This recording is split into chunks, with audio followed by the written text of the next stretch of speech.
Hello everybody, and welcome back to Let's Play King's Quest II. Last time we met Count Caldor here, and he was about to kill us, but then we told him about his wife and how she was about to die, and we tried to help her. So he turned her and decided to spare us if we can find some sort of weird amulet. Within, well, I was going to say within 24 hours, but no, that's different. This is before sunrise. Oh boy. Anyway, I actually had to restore before and work my way back here, because if you leave and come back, they'll be gone and all the food will be gone, and you want to take something. You take the ham from the dining table. Yeah, you don't do that, then it just is gone. You take seem chicken. to have lost your appetite for eating at the moment. Well, you can never lose your appetite for ham. That is awesome. And to discover something funny, you just talk to the floor. Even bloodthirsty vampires would think you were strange for talking to inanimate objects. I love how there's a little special message just for that one situation when you're there with them. But yeah, you go back, and they're gone, so you need to get that ham right then. That's kind of a jerk move, but this is based off of a Sierra game, so it's what they're known for. Let's go up here. Oh. You see a young woman sitting on the dusty floor. She has a book in her lap entitled Little Red Riding Hood. I wish I could read this story. All the pretty words. Hi. Whatever do they say? The pictures look interesting, but what is this book about? I wish I could read this story. A young woman sits on the dusty floor. She is reading, or trying to read, a book entitled Little Red Riding Hood. Aside from the pictures, she does not appear to be comprehending the content at all. Who are you? All the pretty words. The book tells the story of a young girl who met a wolf in the forest. The young woman's head snaps up. Her black eyes drill into your own. You gasp as you realize you are looking at yet another vampire. Well, what else did you expect? How many has the Count made tonight? The young woman's lips transform from hungry to, fortunately, pleasant recognition. Huh? So you are the guest of my grandfather's house. I was hoping I would meet you again. Again? The woman is startlingly beautiful, but in an eerie, unnatural way. You find yourself unable to speak for a moment. She does look somewhat familiar, but from where? I wonder. Oh, my handsome gentleman does not recognize me? Should I?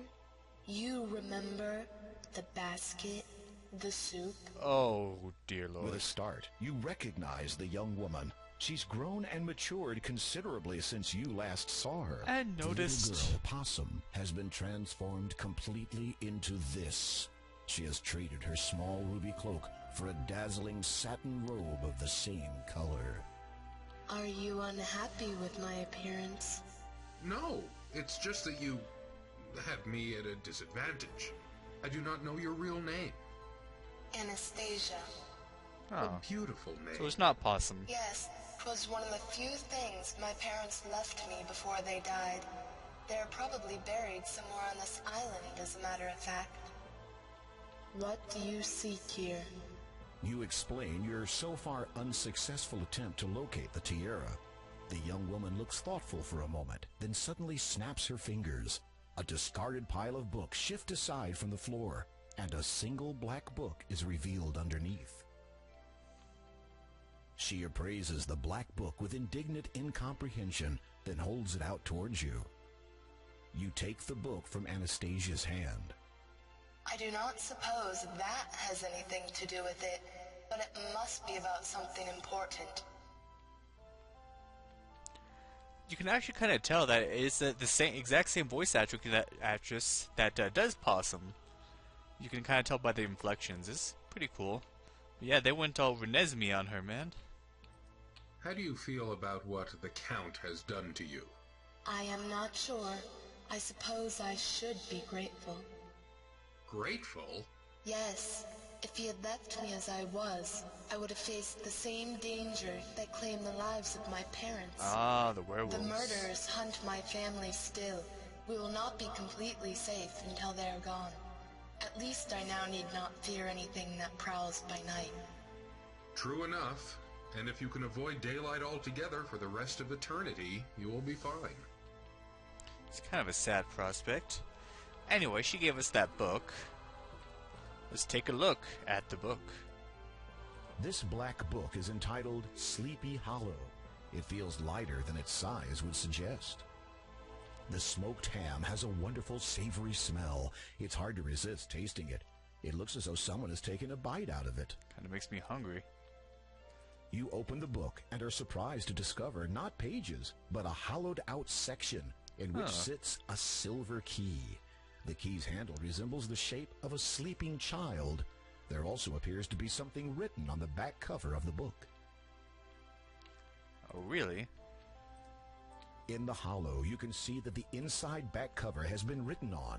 Some words have been scrawled onto the paper. They are faded, but still mostly legible. The writing scrawled on the back cover reads, "If treasure you seek, dear to my heart, tales of fiction is where you must start. Find first the beauty with stepsisters too, then visit the huts that the big bad wolf blew. The girl with no flock will usher your way to the little old man who spins gold out of hay. Those two star-crossed lovers shall be your last guide.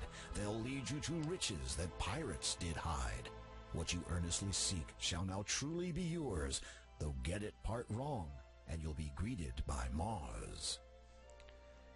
Right, I just read that myself, and then it read it for me. I'll probably just cut out the me reading it part.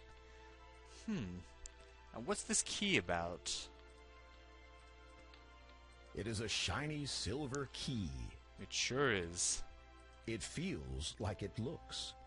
But does it look like it feels? That's the question. Yes, I thought that might interest you. Fancy putting something like that in a book. Whoever heard of such a thing? You'd be surprised, actually. I once found a magic bowl in the middle of a forest. We certainly did. How odd. Not so odd as seeing leprechauns flee from a tiny plant. But when I did it with the fiddle. Oh well, I kind of did both, but... Alright, so... let's take a look at the books. This would appear to be the classic fiction section. This bookcase appears to recount the entire family history of the past counts of Kalima. The line apparently dates back many, many centuries. Oh my. These books pertain to the ever-expanding world of science. As you skim over the titles, you see one that says, "Evidence of a spherical world." You shake your head. What will they think of next? Yeah, right. Spherical. These books pertain to the... Okay. It is a collection of literature dealing with the arrival of the first mages and what became of their descendants, who were and are all mages themselves. Evidently, the Count must be one such descendant, hence his apparent interest in the subject. Guess so. This marble bust must be of a past Count. While it has some resemblance to the current one, the face looks markedly different from that of the town statue.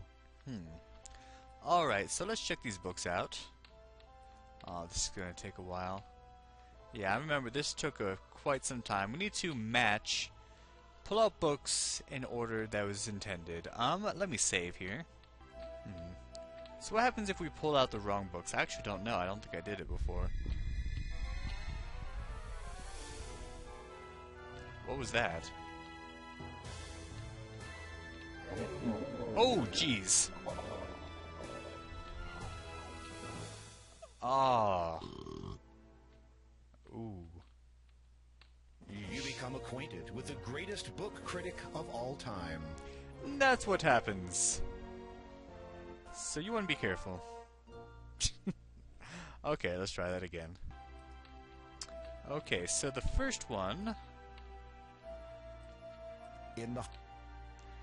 Let's see, Beauty's two stepsisters 2, that should be Cinderella, and then Three Little Pigs. Okay.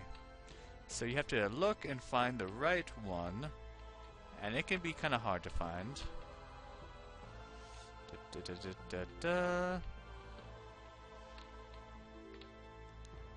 Yeah.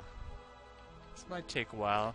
I might just skip ahead to where I find them, because this does take quite some time. Okay, here's the first one. There's no book there to take. Yes, there is, right here. Okay. The next was Three Little Pigs. Here we go, Three Little Pigs. It's funny, this bookcase has some very anachronistic titles, such as The Cat in the Hat and Tinker Tailor. Alright, so what's next? Yeah, this some books don't belong in medieval time area anyway. Okay. The girl with no flock will usher your way to the little man who spins. Girl with no flock? I'm gonna have to guess on that one. And, that'll be Rumpelstiltskin. Here it is, it's Little Bo Peep. And then next is Rumpelstiltskin.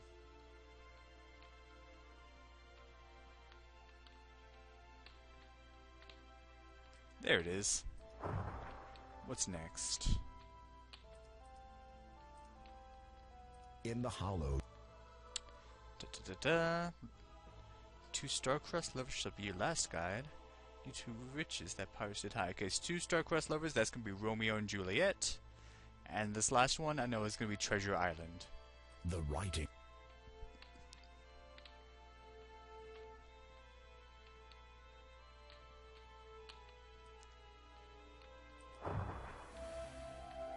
A new book has appeared on the third shelf down. Ooh, nice. Where is it?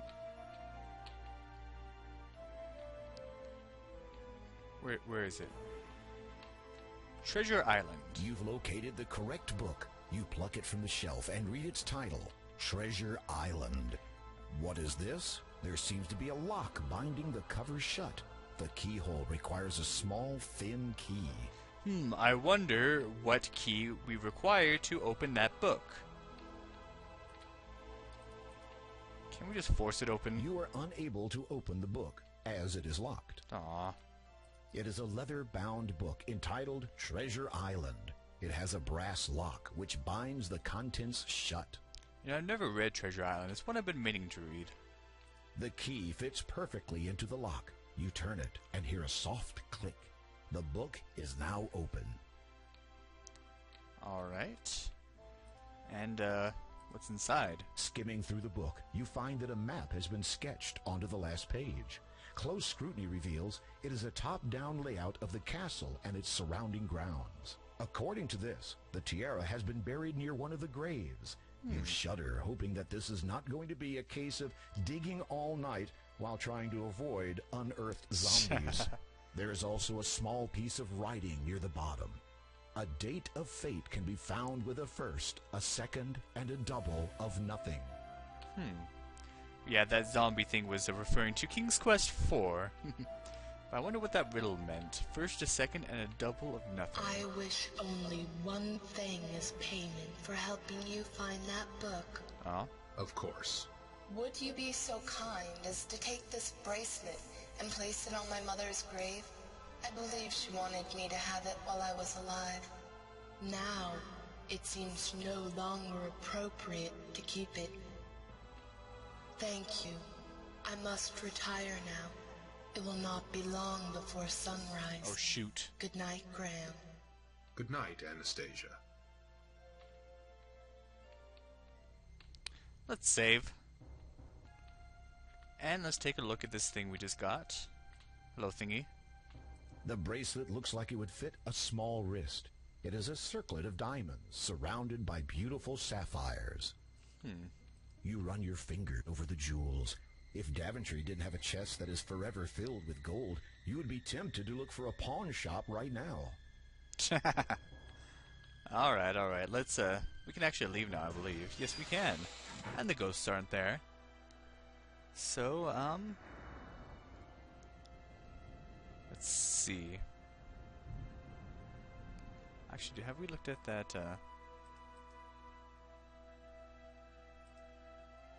According to this, the tiara, there is something written near the...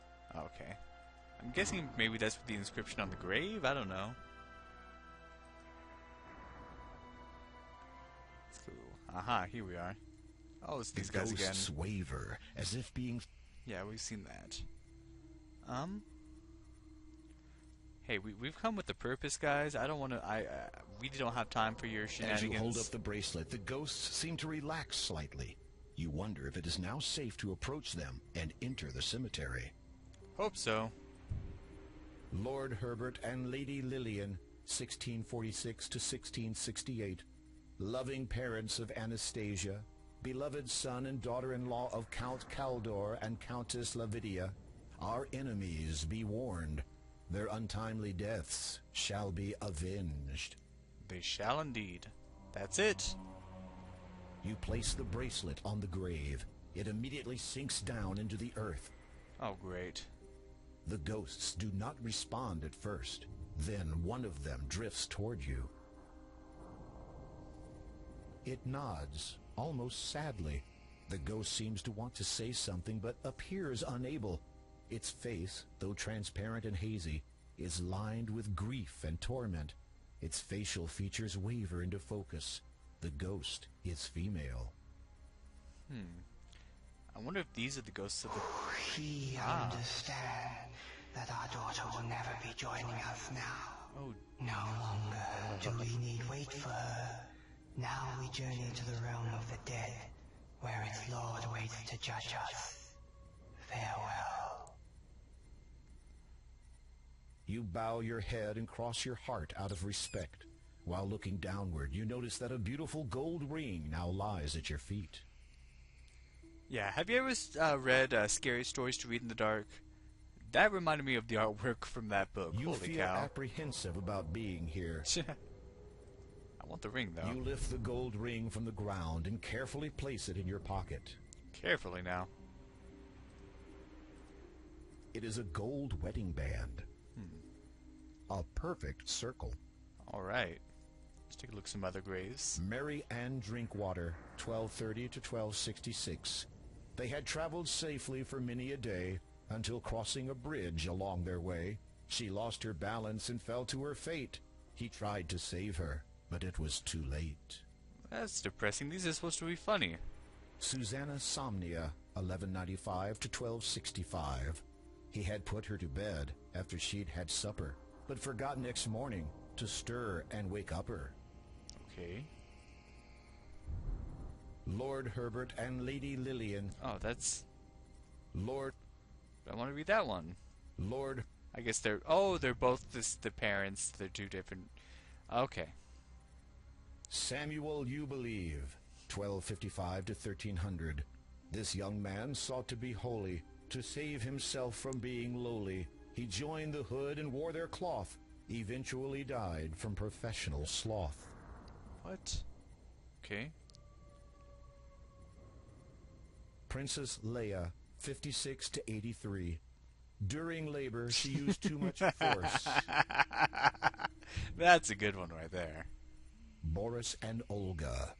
There was an old couple named Olga and Stovich, who in truth made quite a nice pair. They lived with each other for many long years, till they wound up in each other's hair. Date of death, 1567. I think that's referencing Quest for Glory 4. I believe that's the names of two people there.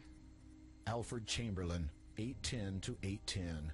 He'd not seen his first sunrise, felt not the warmth of dawn. All who saw him wept and cried. To this world he'd come stillborn. That's depressing. Let's not. Count Christopher Evere, 1175 to 1200. The young Evere, his time so near, said he, my dear, lend me your ear. Please do not fear, my life ends here. Now, I believe that riddle that we saw in that last thing on that on the map refers to the stillborn here. So let's I'm going to save just in case. Well, we have that shovel we got. Let's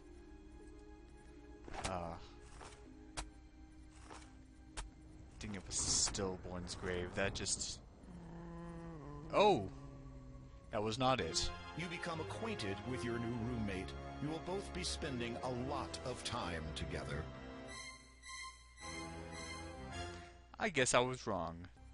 Let's take a look at this one again. Boris and Olga. There was an old couple.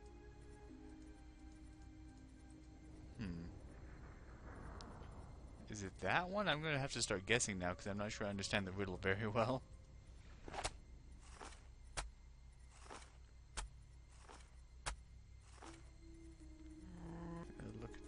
Count Christopher Ivir, 1175 to 1200. The young Ivir, his time so near, said he, my dear, lend me your ear. Please do not fear, my life ends here. So did you catch the day of the death? 1200. The first, the second, and nothing divided by, like, nothing divided or multiplied by 2 or something like that.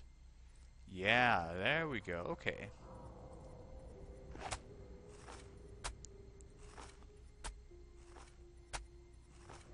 You stop digging when your shovel hits something hard. Alright. There is an open hole beneath one of the headstones. And I made it. Nervously, you reach down, open the coffin, and look inside. Well, at least it's... Man, that is creepy. These bones have been here for so long that most of them have crumbled to dust. Do we have any ash to life? No? Thankfully, you receive no reply. And the box? There is a tin box here. It contains personal items that belong to the coffin's occupant in life. You search through the belongings of the deceased.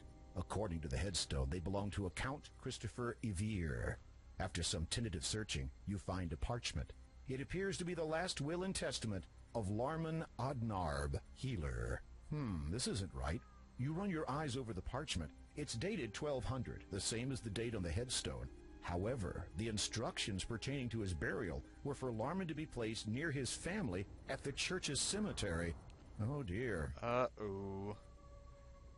Yep, we have to go all the way back to the church, where the werewolves are. Fun. This grave is centrally located within the cemetery. A stone gargoyle rests atop it. You see the name on the headstone and swallow hard. It says, Count Kaldar. Died 1646. Though you did not think it possible, you suddenly feel a lot colder. I certainly do, but mostly because we have to go see werewolves. Does this say anything? Before I go. Kitty, 1500 to 1510. Sudden did the illness come upon sweet Kitty, no longer young. There is nothing more that can be done. Her lives are up. She's had her fun. Oh, that's sad too. But can we finally find that tiara, and more importantly, can we do it before sunrise? Oh, well, you're just going to have to find out next time on Let's Play King's Quest II. Thank you for watching, and have a good day.